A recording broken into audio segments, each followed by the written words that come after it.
കോഴിവില കുറയ്ക്കാനുള്ള സർക്കാർ നീക്കം വീണ്ടും പരാജയം. ഫ്രഷ് ചിക്കന് കിലോ 87 രൂപയ്ക്ക് വിൽക്കണമെന്ന സർക്കാർ നിർദ്ദേശത്തിന് വിരുദ്ധമായി 115 മുതൽ 130 രൂപ വരെയാണ് ഇന്നത്തെ വിപണി വില. ഇറച്ചിക്ക് 180 രൂപ വരെ ഈടാക്കുന്നുണ്ട്. കോഴി ജീവനോടെ കിലോ 87 രൂപയ്ക്കും കഷ്ണങ്ങളാക്കിയത് 158 രൂപയ്ക്കും വിൽക്കാൻ ധാരണയായെന്നാണ് വ്യാപാരികളുമായി നടത്തിയ ചർച്ചയ്ക്ക് ശേഷം ഇന്നലെ ധനമന്ത്രി പ്രഖ്യാപിച്ചത്. എന്നാൽ തിരുവനന്തപുരം പാളയം മാർക്കറ്റിൽ ഇന്ന് ലൈവ് ചിക്കന് വില 130 രൂപ, ഇറച്ചിക്ക് 160 രൂപയും. ഒരു കിലോന് 130. അതൊക്കെ പറഞ്ഞിട്ട് എന്താ കാര്യം? ഒരു കാര്യമില്ല. ഇതൊക്കെ നമ്മൾ ആവശ്യം വരുമ്പോൾ വാങ്ങിക്കുക, എത്രയേ ഉള്ളൂ. 87 രൂപയ്ക്ക് വിൽക്കാനാകില്ലെന്ന് വ്യാപാരികൾ. 67 കിട്ടിയാലും 87 വിൽക്കാൻ പറ്റും.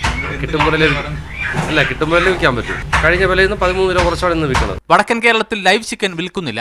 ഇറച്ചിക്ക് 160 മുതൽ 180 രൂപ വരെ ഈടാക്കുന്നുണ്ട്. 95 രൂപയ്ക്ക് ലോഡ് കയറ്റിയിട്ട് ഇവിടെ 85 രൂപയ്ക്ക് എങ്ങനെ കൊടുക്കാൻ കഴിയില്ല, ഒരിക്കലും കഴിയില്ല. 10 രൂപ രാജ്യസ്ഥലേ വണ്ടി വാടക, ബാക്കിയുള്ള കാര്യങ്ങൾ. സംസ്ഥാനത്താകെ 115 മുതൽ 130 രൂപ വരെയാണ് ഇന്നത്തെ വില നിലവാരം. കഴിഞ്ഞ ദിവസം ഇത് 143 ആയിരുന്നു. നേരത്തെ ലൈവ് ചിക്കൻ കിലോ 100 രൂപയിലേക്ക് കുറയ്ക്കാൻ വ്യാപാരികൾ സന്നദ്ധമായെങ്കിലും സർക്കാരിന് സ്വീകാര്യമായില്ല. ഇപ്പോൾ വിൽക്കുന്നതാകട്ടെ അതിനേക്കാൾ ഉയർന്ന വിലയ്ക്കും. കോഴിക്കോട് ബ്യൂറോയ്ക്കൊപ്പം ജെ മുഹാജിർ, മീഡിയ 1, തിരുവനന്തപുരം.